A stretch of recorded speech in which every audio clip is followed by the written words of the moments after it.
Good day, everybody. Happy Friday. I hope that everyone had a good week.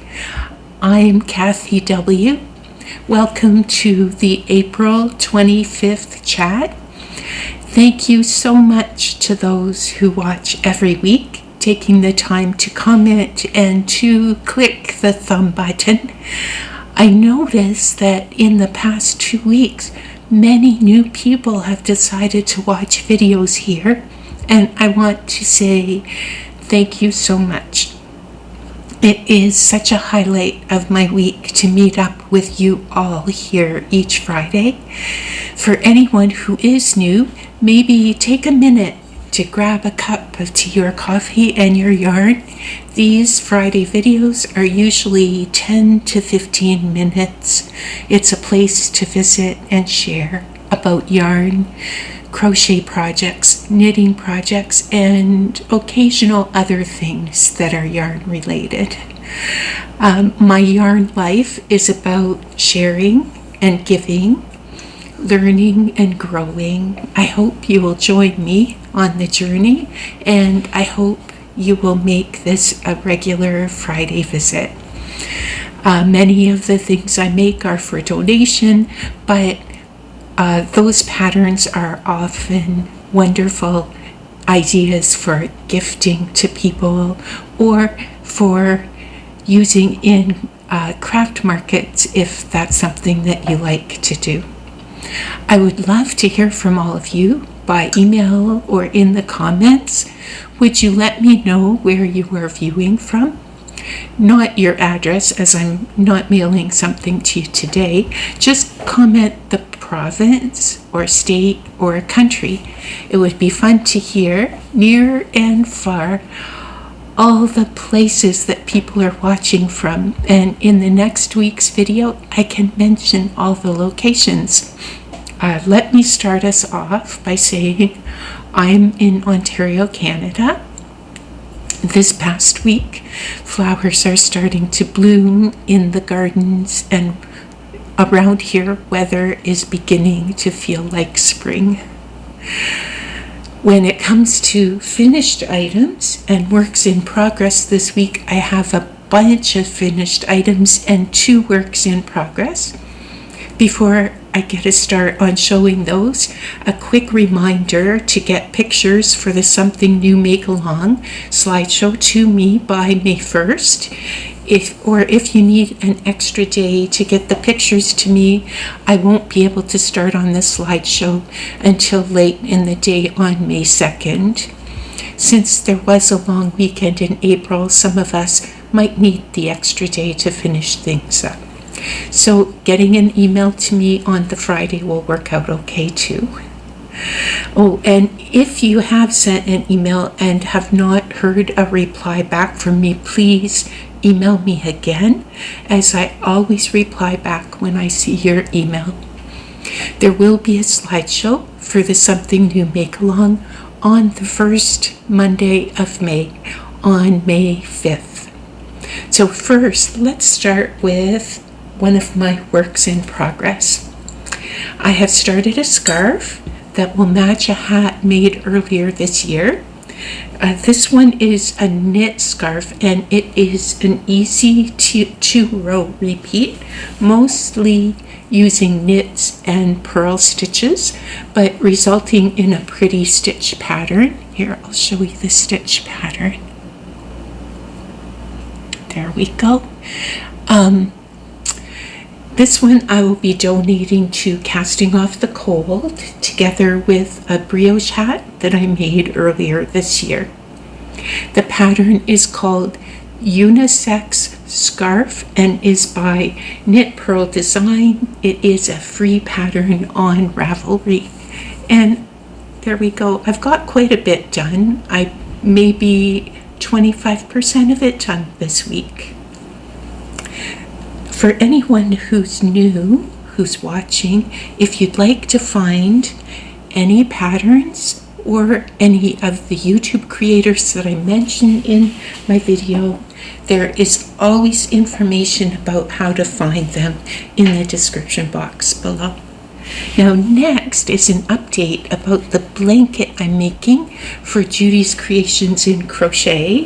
Her butterfly for this month was a very pretty green, but I didn't have that shade of green in my stash, so I'm using the bonus butterfly for my inspiration, and that was the monarch butterfly. Here's a picture that I used for my inspiration.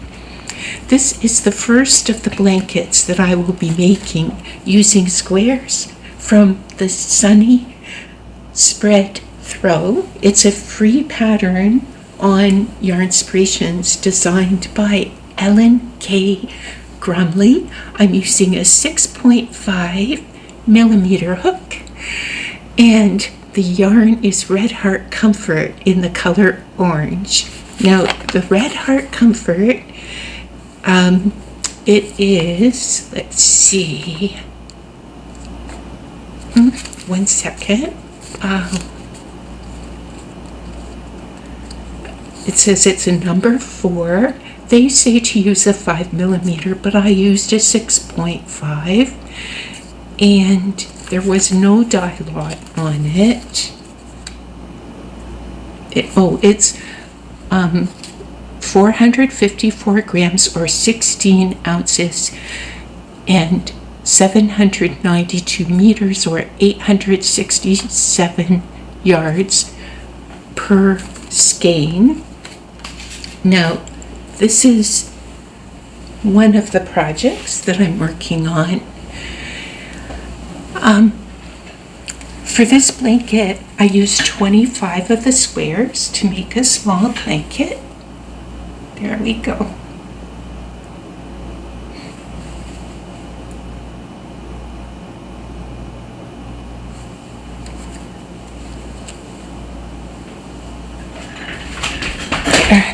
One second, get myself ready here.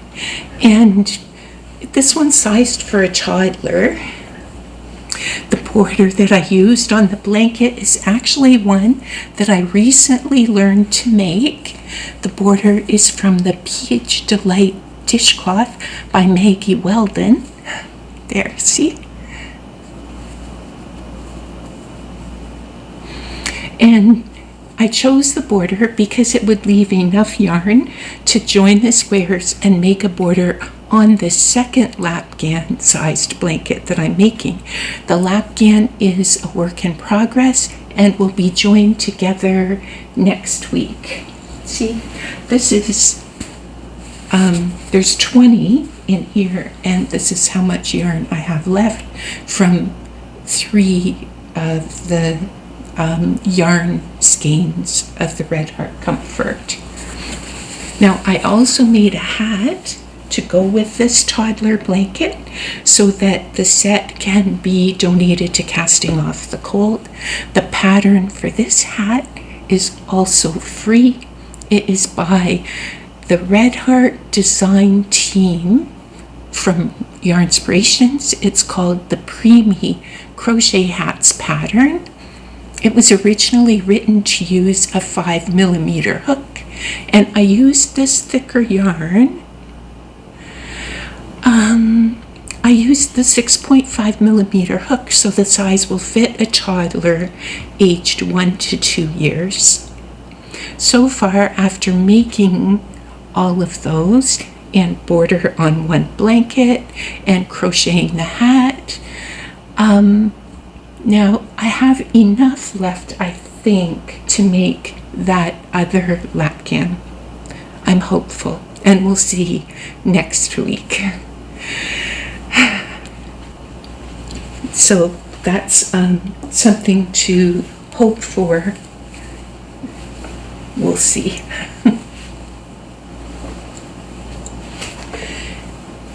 There. Now, the next thing that I finished this week was another toddler hat. Now, this one was to match a blanket that I finished in March, and for details about that, which was a filet blanket, you can see the March 21st video. I used leftover yarn from this blanket to make the hat. The pattern The yarn was Premier Bloom in the color Apricot Blossom, and the pattern I used to make the hat is by Rhonda Mole from Unblock Design Crochet. It's called Annie's Simple Crochet Hat. And it's a free pattern on her website, and there's also a paid version available on Ravelry to make a hat sized for a 1 to 2 year old. I followed the pattern instructions for a 6 to 12 month old when using this yarn, and I used a 4mm hook. I did have to do some color controlling because I wanted this part to be mainly in the bloom colors, and it was really nice because I had then the stripe here and a stripe here to finish. So that was another finished item.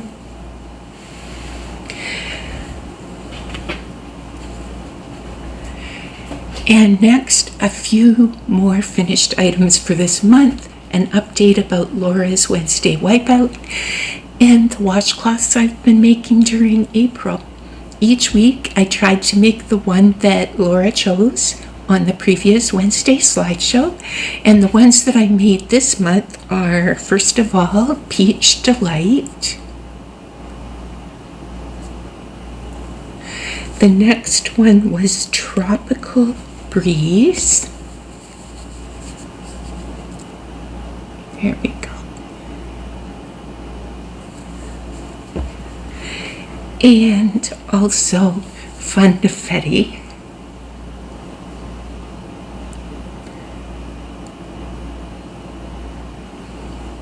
All of these patterns are in a book called A Year of Dishcloths by Maggie Weldon. The patterns aren't all by Maggie. She did a compilation of different washcloths. Some are by her and some are by other people. Now, if you would like to jump in and start making summer ones with everyone, or to watch the slideshow and see everybody's beautiful washcloths, Wednesday is the day on the Mad Mimi's Crochet and Farming channel. You can see what dishcloth Laura randomly picks for us to make next. And it is so much fun to watch the slideshow. And now for the chapter title of the week. This week, the title is Inspiration. Now, these are my insights after I thought about what Carrie wrote in this week's chapter. To me, inspiration is like a pebble thrown into a pond, where one ripple leads to another ripple and then another. The creativity is inspired by those ripples. The pebble, the thing that starts it all, can be many different things and can be there when we are looking for it, or even when we least expect it. One of the things that I've been trying to do is to notice what inspires me, and in 2025, my words for the year are learn, create, and grow. And I noticed that life is bringing more inspiration and opportunities to me in those areas. Or I was always offered those inspirations, and now I'm more open to saying yes to them. That's an interesting thought. Also, I am guided and inspired by what brings calm, peace, joy, and love. Now, where inspiration finds me in expected places, a few of those are make-alongs that I follow, events and classes that I attend, in pattern books and magazines, watching videos, walks in nature while thinking about a creative problem, looking at photos, and even when I least expect it and I'm not looking for it, things such as waking up after a good sleep, with an idea. When friends get together, someone I talk with asks me a question and my answer leads to inspiration. During quiet time, thinking nothing in particular, doing household chores, reading a book that doesn't seem to be about creating things, and inspiration starts to ripple. So for me, this week is a recognition that inspiration, it cannot be forced and can happen in unexpected moments. To be ready for whenever that might be, and to remember last month's idea to have a little notebook nearby, even on the table by the bed, so that ideas won't disappear into the routine of the day. Oh, and if you would ever want to find a copy of this book to read Carrie's perspective about this topic and these 30 ways to ignite creativity, the little spark, I typed a few places in the description box of where you can find a copy if you'd like. So thank you everyone so much for being here, for sharing in your comments and leaving your thumbs. Have a wonderful week, everyone. Enjoy your crochet, enjoy your knitting, and I hope to see you next video.